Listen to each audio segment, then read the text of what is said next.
Hey there, people of the interwebs. This is that drawing show thing where each week I draw a Saturday morning cartoon character and talk about why that character is important to me and just where it entered my life and whatnot.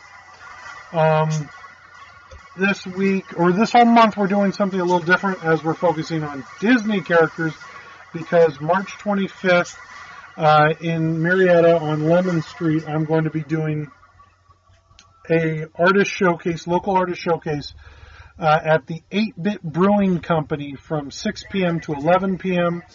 It's hosted by Ryan's Comics. The whole night is Disney themed. It's going to be a great family friendly night. Come on out and join us. I'll be there again from 6 to 11 p.m. In Marietta, the 8-Bit Brewing Company on March 25th.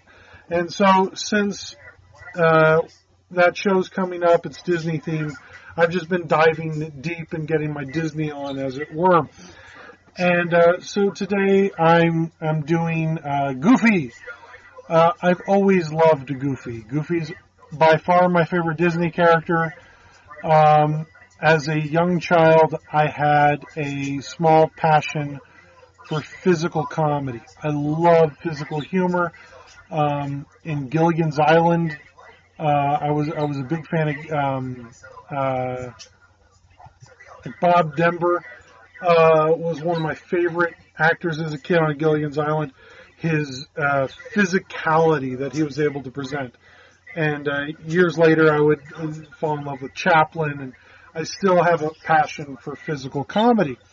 But I can actually pinpoint my introduction to physical comedy. In 1988, this is one of my earliest memories. I was born in 1986, so you can do the math. But in 1988, my parents took me to see Who Framed Roger Rabbit. I remember seeing this in the theaters. And Who Framed Roger Rabbit is one of the greatest movies of all time. If you have a problem with that statement, we can take it out back and have dueling pianos right now. But there's a moment in that movie where Roger Rabbit and Bob Hopkins are hiding out in a movie theater and they're watching Goofy shorts. And Roger's going on and on about Goofy's timing and all, and he's analyzing Goofy as an actor. And that always stuck with me. Seriously, like that. I always had appreciation for timing and animation, and I can't say if it's because of that, but I can say that was the first time that was introduced to me. And Goofy is just one of these incredible physical actors. Like, he's a character that doesn't say much because he doesn't need to say much. It's not about wordplay. It's not about even physical gags, or not about visual gags for the most part. It's about the physical humor. It's what's this guy going to do?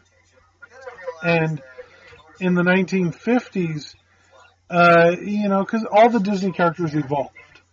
I stated in a previous video, Mickey's evolution got halted because they basically wanted to keep him a homogenized, safe symbol of Disneyland.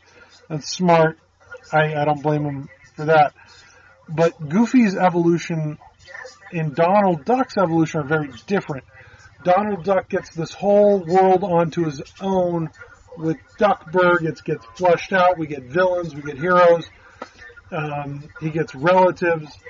Goofy has his own evolution, where instead of becoming his own dog world kind of thing, he becomes the everyman. He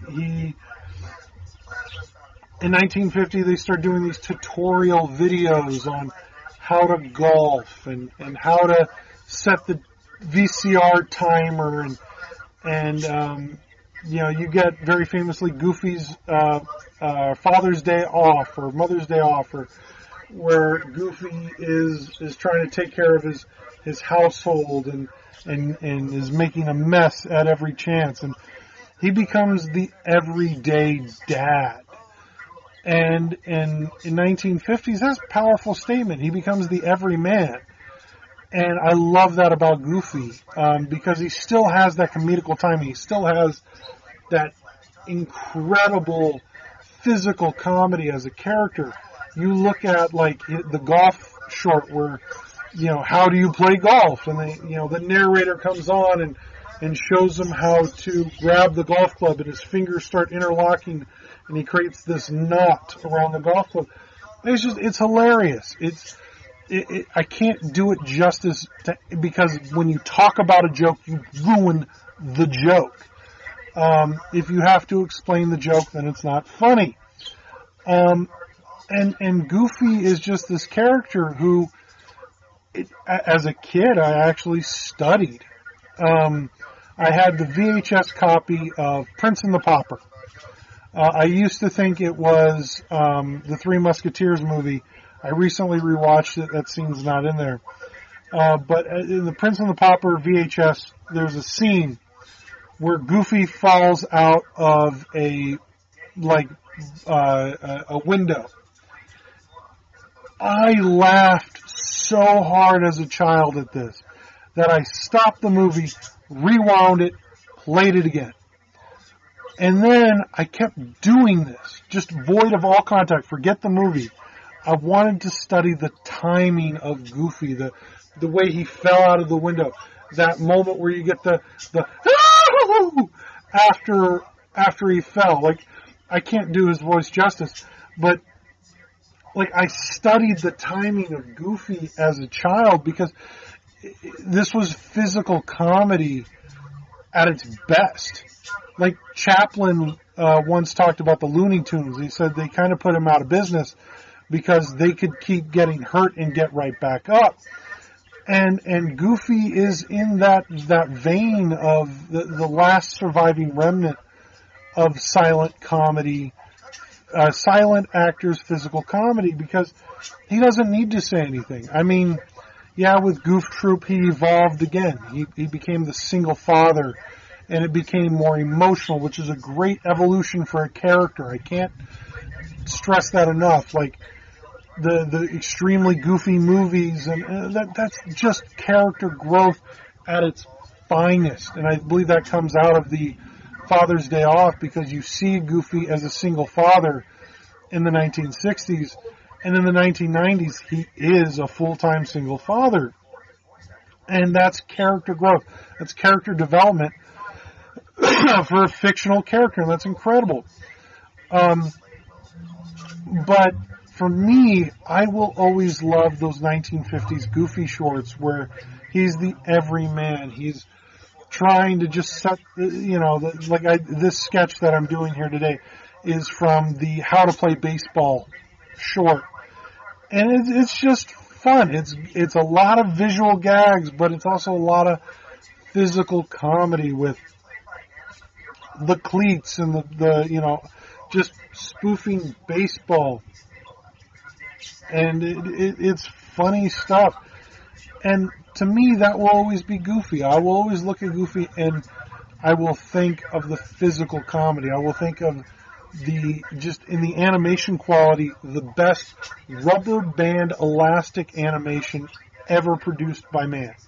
I mean, when you talk about rubber band stretching animation, that's when they take a character and stretch it and morph it. And Goofy personifies that to a level no other cartoon ever got to. And I think I love the evolution of the character. I love the fact that he was able to grow up. But when I think to my first experience of Goofy was another cartoon character, Roger Rabbit, rambling on and on about how cool Goofy is.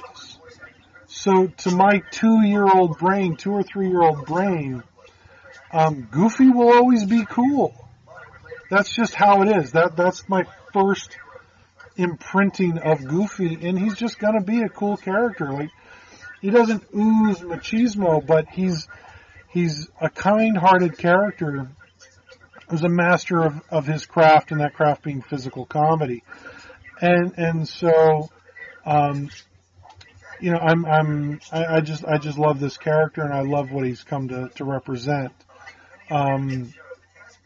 So with that said, March 25th, 8-Bit Brewing Company in Marietta, please come on out, and I'll gladly talk cartoons and Disney with you all day.